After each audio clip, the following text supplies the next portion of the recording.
Revolving credit or offset loan? Which one is right for you? So firstly, let me say, you don't have to have either, okay? Certainly neither of them are necessary for paying your mortgage off faster. Both of them can be helpful in certain situations.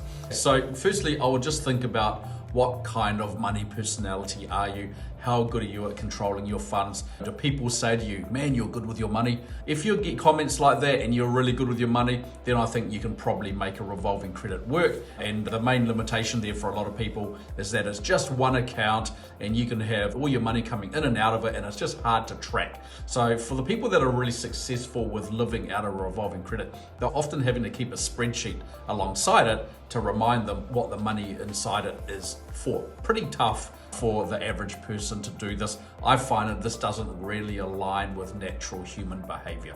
The question that I ask people about whether the offset would be a good option for them is I say to them, hey, do you like the idea of keeping your money in different pots or in different buckets? And they say, well, what does that mean? I say, well, you could have a bank account for this purpose, and another bank account for another purpose, and another bank account for another purpose. And I find that surprisingly, a lot of Kiwis are kind of doing this already to some degree, often in a relatively unorganized way, but they're kind of doing it to some degree.